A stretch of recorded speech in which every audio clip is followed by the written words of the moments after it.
Bismillah bihamdih. Assalamualaikum warahmatullahi wabarakatuh. Alhamdulillah wa kafa wa salamun ala ibadihi ladzina istafa. Asyhadu la ilaha illallah wahdahu la syarika lah wa asyhadu anna Muhammadan abduhu wa rasuluhu la nabiyya ba'dah. Allahumma shalli wa sallim wa barik ala sayyidina Muhammadin wa ala alihi wa sahbihi ajma'in. Allahumma aslih ummata Muhammadin sallallahu alaihi wasallam wa farij an ummati Muhammadin sallallahu alaihi wasallam warham ummata Muhammadin sallallahu alaihi wasallam wa anshurfadh nahdatal watani fil alamin bihaqqi Muhammadin sallallahu alaihi wasallam. Amma ba'du. Qalu subhanaka la ilma lana illa ma 'allamtana innaka antal alimul hakim. Rabbi zidni ilma warzuqni fahma. Rabbi shrah li sadri wa yassir li amri wahlul 'uqdatam min lisani yafqahu qawli. Rabbi a'udzu bika min hamazati syayatin wa a'udzu bika rabbi ay yahdurun. Shadaqallahul azim.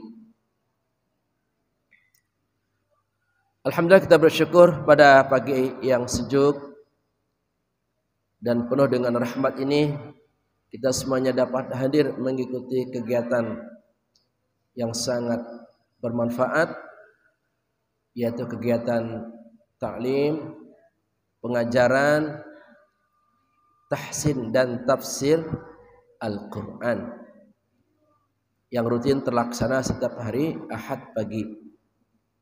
Semoga kehadiran kita di tempat ini akan menambah rasa iman dan takwa kita, serta bertambah pula ilmu pengetahuan kita terkait dengan Al-Quranul Karim. Salawat dan salam tak lupa kita sampaikan kepada yang mulia, figur tauladan umat manusia. Beliau adalah Nabi besar Muhammad sallallahu alaihi wasallam yang sangat kita rindukan, sangat kita cintai. Moga-moga kita semuanya termasuk umatnya yang istiqamah mengikuti sunnah-sunnahnya dan berhak mendapatkan syafaat beliau di hari akhirat nanti. Amin ya rabbal alamin.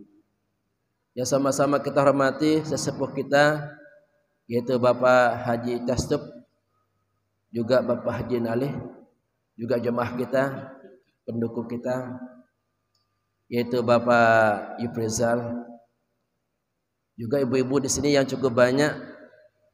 Kita sebut saja namanya ya. Ada Mama Noval, ada Mama Bagas, Mama Kenny, Mama Deka, juga ada Mimi Musyrifah, ada Ibu Yufrizal, ada Mbak Ratna ya, dan istri saya yaitu Fakhrul Nisa. Gimana, sehat semuanya? Alhamdulillah. Kita khusus doakan ini untuk Pak Yufrizal dan keluarganya, semoga selalu sehat, berkah panjang umur, dimudahkan rezekinya, dimudahkan urusannya, baik urusan dunia maupun urusan akhirat. Amin. Al-Fatihah. Bismillahirrahmanirrahim. Bismillahirrahmanirrahim.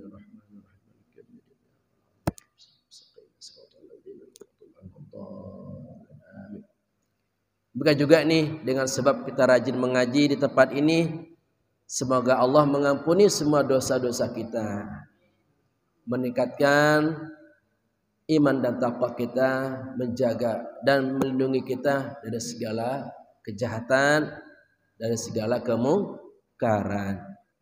Juga kita doakan nih yang program terbaru RT kita yang sedang membangun lapangan tenis dan area bermain, juga kita doakan semoga ini menjadi suatu tambahan fasilitas, menunjang kelengkapan untuk kegiatan anak-anak kita dan warga kita, sehingga dapat memberikan suatu kontribusi dalam rangka kita mengisi hal-hal yang positif, hal-hal yang baik untuk kesehatan dan untuk terpeliharanya, terjaganya hubungan-hubungan baik di antara kita dan anak-anak kita. Semoga dilancarkan, semoga diberkahi. Al-Fatihah. Bismillahirrahmanirrahim. Bismillahirrahmanirrahim. Ar-Rahmanir-Rahim. Maliki yaumiddin. Iyyaka na'budu wa iyyaka nasta'in. Shiratal ladzina an'amta 'alaihim Baiklah para jamaah, kita lanjutkan surah Al-Baqarah ayat yang ke 72. Sudah ketemu jamaah ya? Ini ayatnya pendek. Insyaallah semua kita bisa membacanya.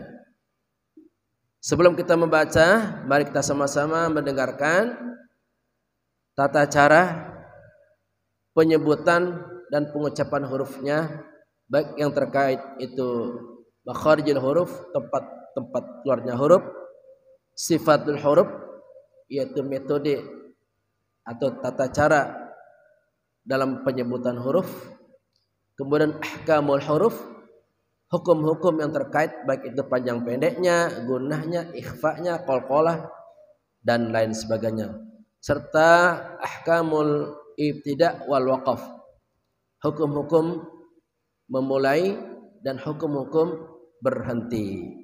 Ya. A'udzu billahi minasy syaithanir rajim. Bismillahirrahmanirrahim. Wa idh qataltum nafsan faddaratum fiha wallahu mukhrijum ma kuntum taktumun. Ya, bareng-bareng. A'udzu billahi minasy syaithanir rajim. Bismillahirrahmanirrahim. Wa idh qataltum nafsan faddaratum fiha wallahu mukhrijum ma kuntum taktumun. Wa id qataltum, wa id dal dari ujung lidah bersama ujung gigi seri atas. Hal yang mesti dihindari adalah tawalud. Tawalud itu seperti ada suara qalqalah. Wa id, enggak boleh ya. Wa id, tahan ya. Wa id qataltum, qaf ya dari pangkal lidah, qataltum, qataltum. Kemudian ta dari ujung lidah bersama gusi gigi seri atas dibaca hams. This is ta, qataltum, qataltum. Naf sa nifanya harus sempurna, anginnya naf ya, naf ya, naf. Kedua buah gigi seri atas menyentuh bibir bawah. Naf ya. Naf sam naf. Nafsan faddaratum, sanfa ditahan disertai ikhfa dan dengung, namanya ikhfa haqiqi. Nafsan fa tidak boleh nafsan fa. Nafsan fadda ikhfaha haqiqi. Hurufnya ada 15, ta tha jim dal dal zai sin shin shad dad ta dha fa qaf kaf. Nafsan fadda fa ya. Faddaratum, faddaratum fiha fa ya. Faddaratum fiha fa fi fiha, ha dari pangkal kerongkongan kita. Fiha. Wallahu, lamnya tagliz, tebal, sangat tebal. Wallahu, wallahu, wallahu. Mukhrijun, kha dari ujung kerongkongan. Mukh ya. Mukhrijum ma, tanwin bertemu mim, idgham bi gunnah, memasukkan dengan suara dengung atau gunnah. Mukhrijum ma, tahan ya. Mukhrijum ma kuntum, ikhfaha haqiqi. Nun mati bertemu ta, ujung lidah tidak boleh naik lurus ke depan sehingga membunyikan samar. Kuntum ya. Kuntum. Taktumun, kapnya hams, this is tak ya. taktumun. Wa id qataltum nafsan faddaratum fiha wallahu mukhrijum ma kuntum taktumun. Ya, silakan Bapak Ibrizal untuk mencobanya.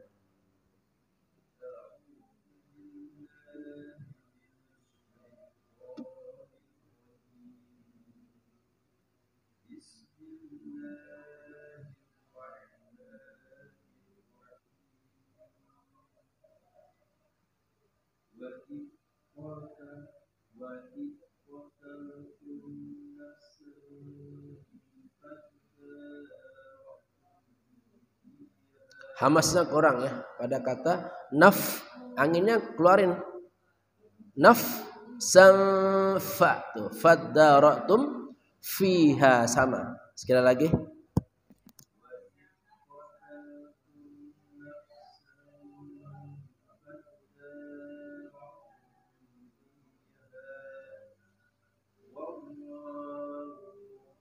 Kha-nya Pak, mukh ya, berasa mukh.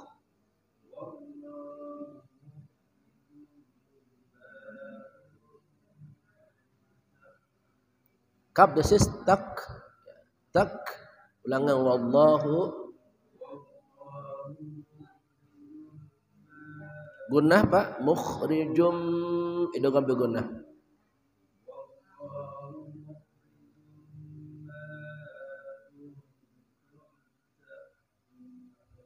Ujung lidah jangan sampai naik, kuntum lurus saja supaya terdengar samar. Kuntum. Sekali lagi wallahu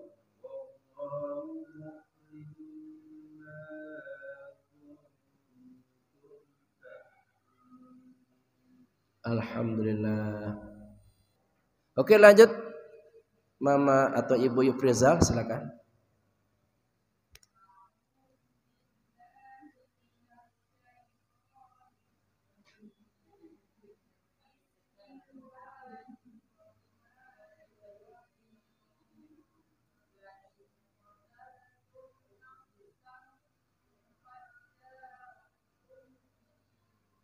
Diulang sekali lagi Bu. Jangan kotal Bu, kotal tum, jangan kotal.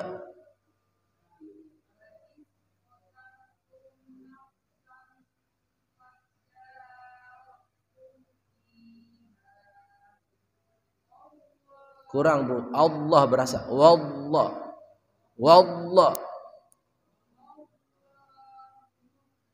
Kha-nya kurang ngorok, mukh ya.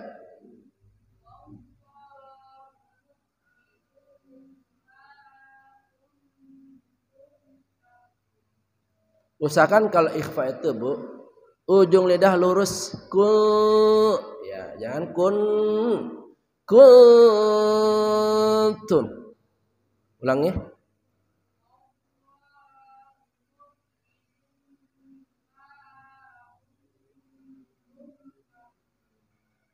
Alhamdulillah. Rahasianya Bu, kalau benar bacaannya resep di hati, itu akan menambah iman kita. Tapi kalau bacanya asal, itu tidak berpengaruh apa-apa. Jadi kita harus banyak belajar tentang pengucapan huruf-hurufnya.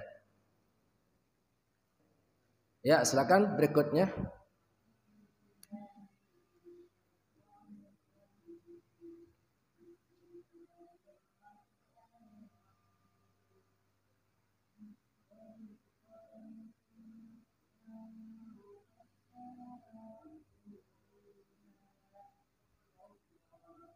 Wallah lebih tebal lagi. Wallahu.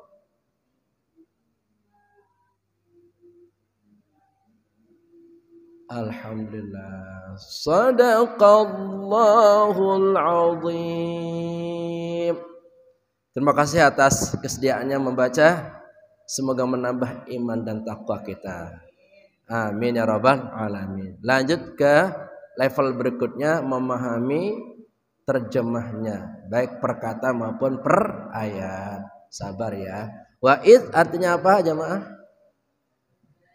Dan ketika. Wa itu dan ketika. Qataltum kalian membunuh. Qataltum itu ketika kamu membunuh. Nafsan seseorang. Fadara'tum kemudian kamu saling menuduh. Fadara'tum fadatu maka atau lalu kamu saling menuduh. Fiha tentang hal itu atau di dalamnya. Fiha tentang hal itu. Wallahu dan Allah mukhrijun mengeluarkan atau menyingkapkan. Mukhrijun itu mengeluarkan dari kharaja.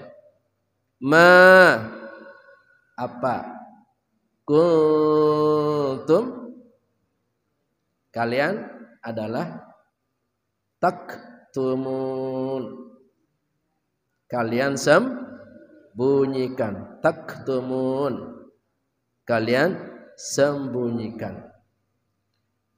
Dan ingatlah ketika kamu membunuh atau kalian membunuh seorang manusia, lalu kalian saling tuduh menuduh tentang hal itu, dan Allah hendak menyingkapkan apa yang selama ini kalian sembunyikan.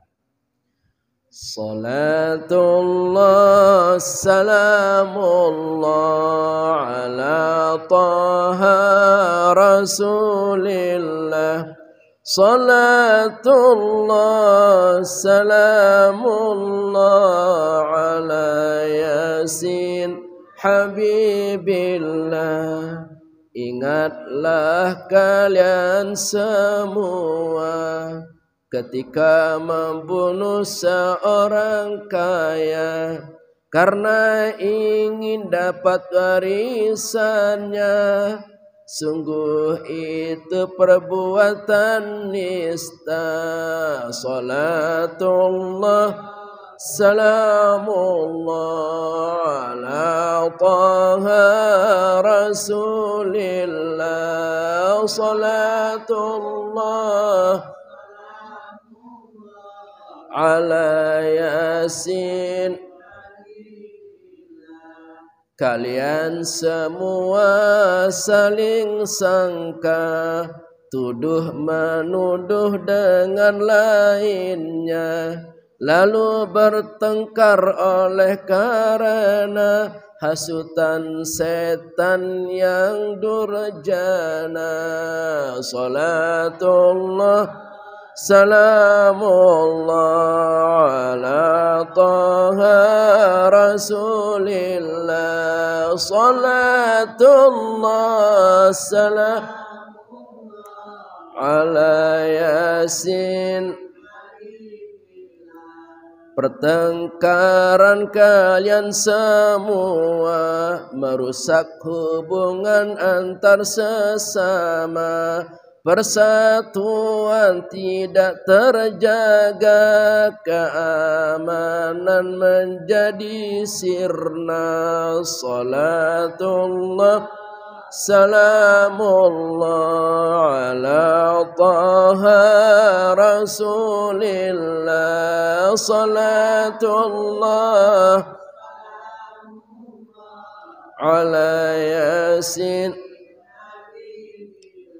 Lalu Allah menyingkapkan apa yang kalian sembunyikan, yaitu pelaku pembunuhan sumber dari pertikaian. Salatullah salamullah ala taha.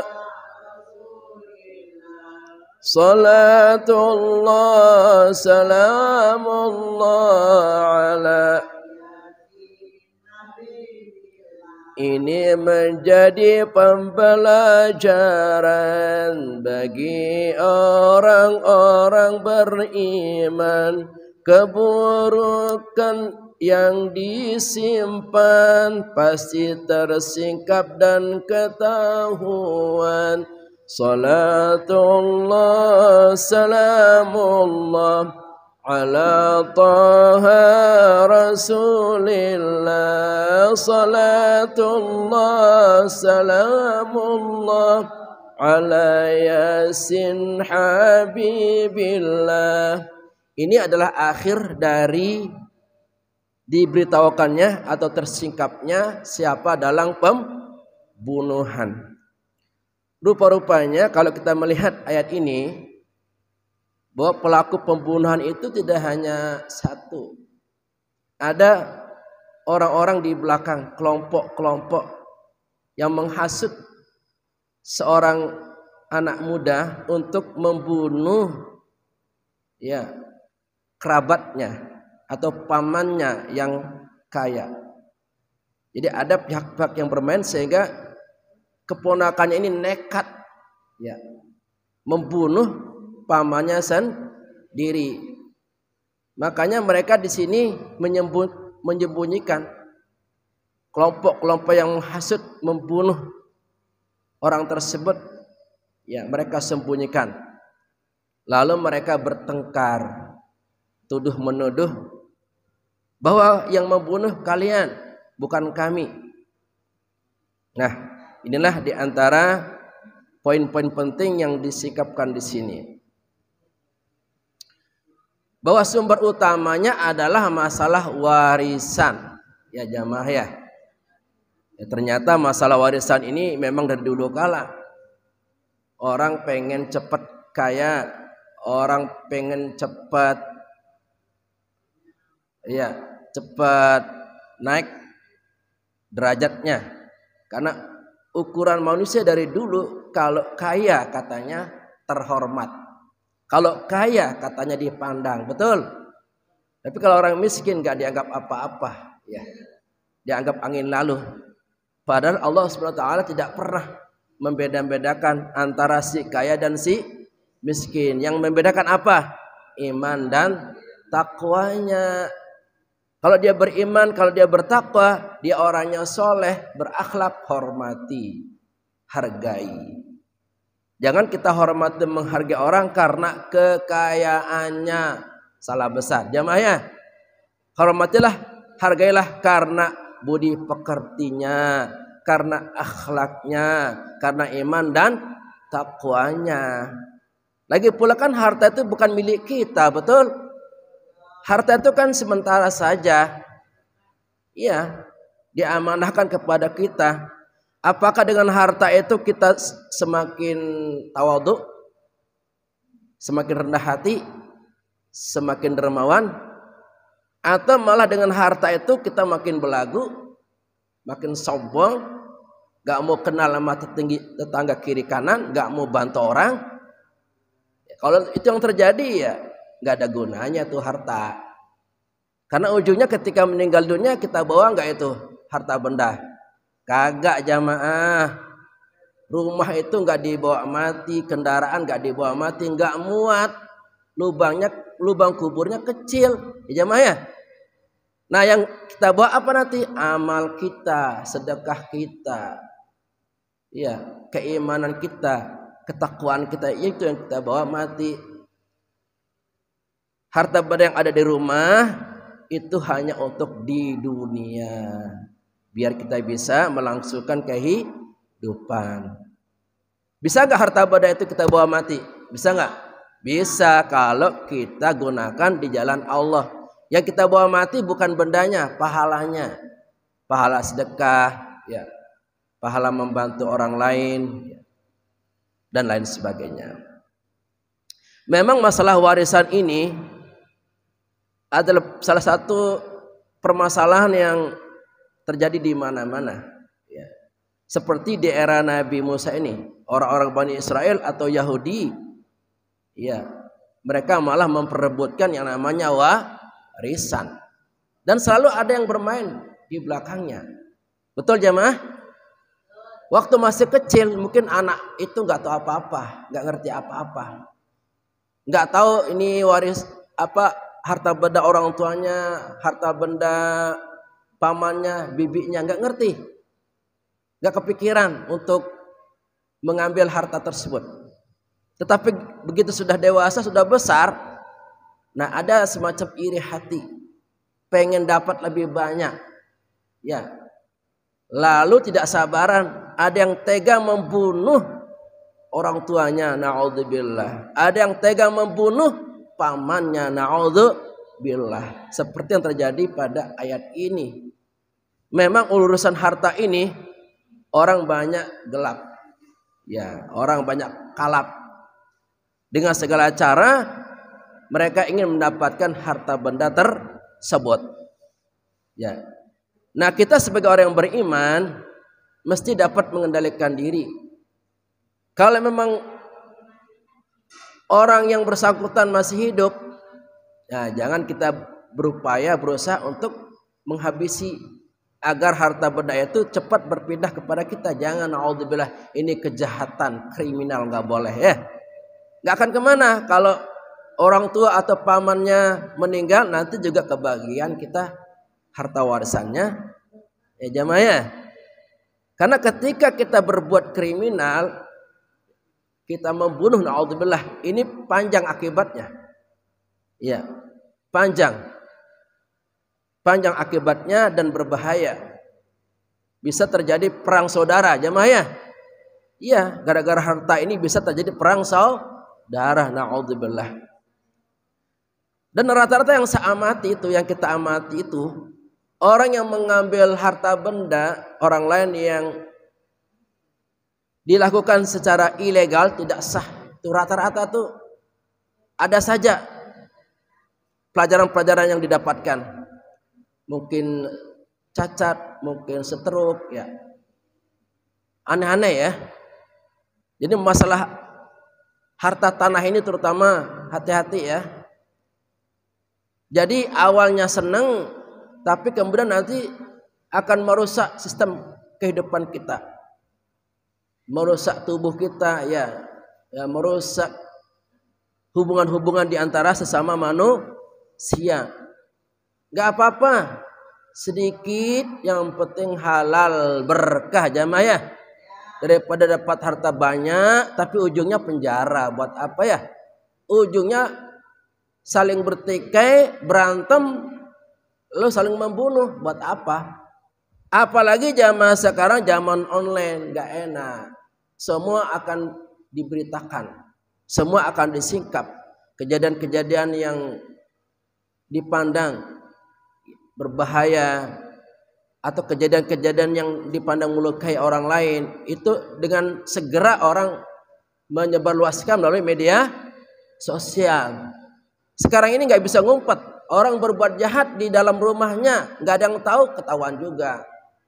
Dengan adanya media yang sangat canggih sekarang ini, kita hati-hati dalam bermedia sosial karena akan cepat tersingkap oleh kecanggihan teknologi.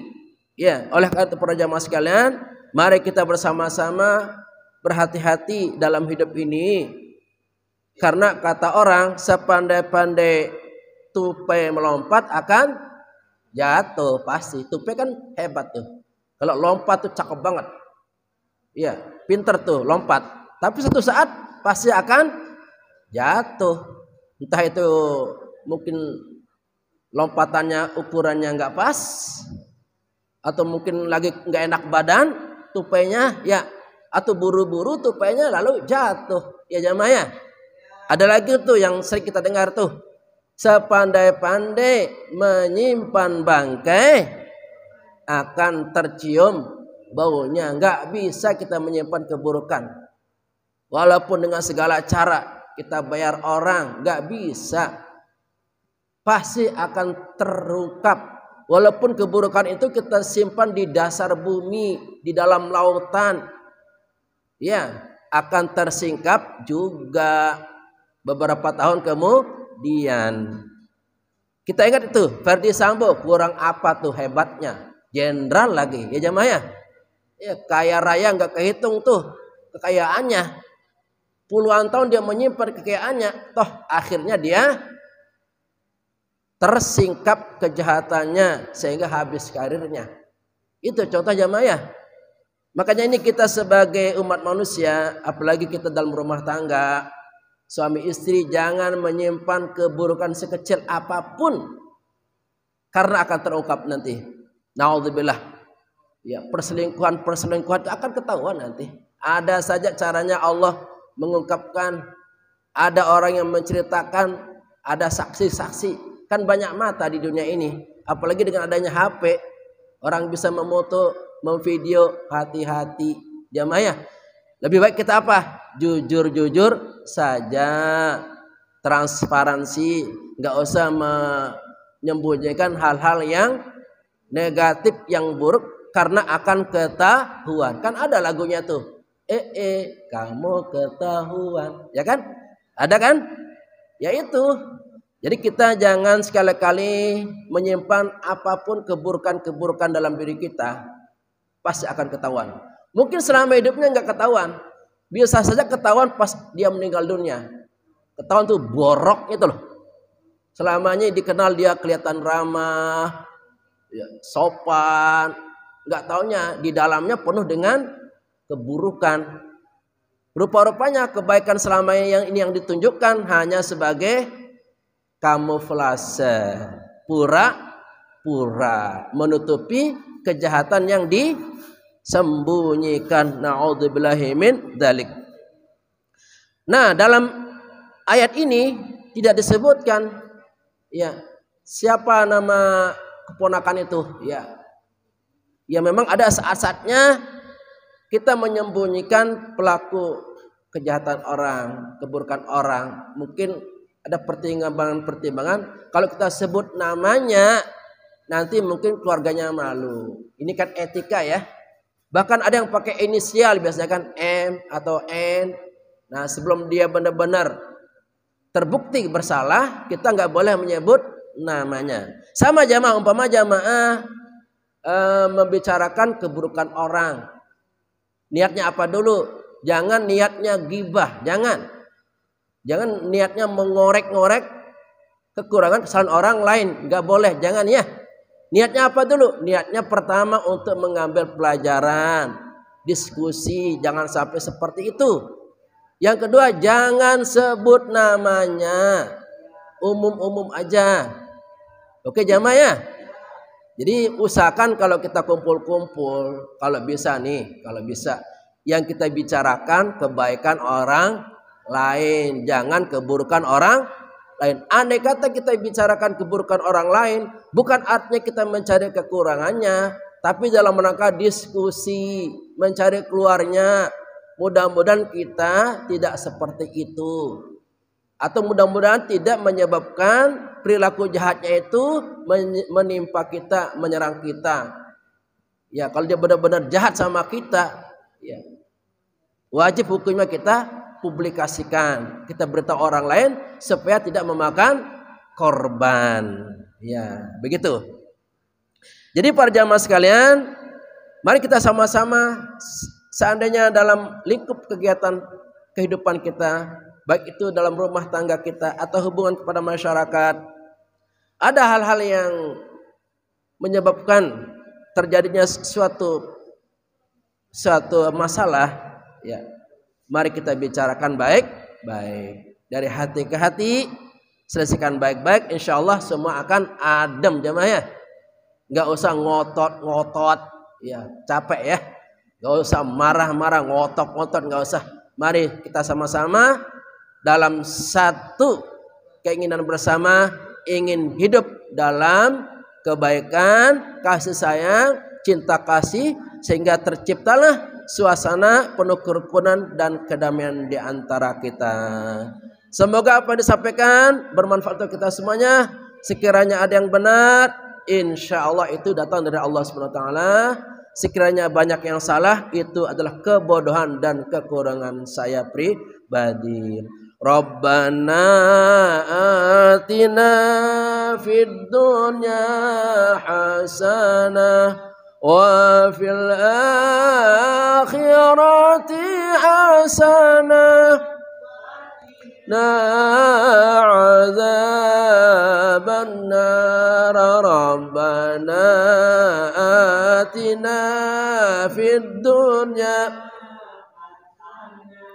وفي الآخرة حسنة وقنا عذاب النار ربنا آتنا في الدنيا حسنة وفي الآخرة حسنة وقنا عذاب النار. Kafaratul majelis. Subhanakallahumma wa bihamdika asyhadu an la ilaha illa anta astaghfiruka wa atubu ilaik. Wallahul muwaffiq wal hadi ila sabilir rasyad. Wassalamualaikum warahmatullahi wabarakatuh.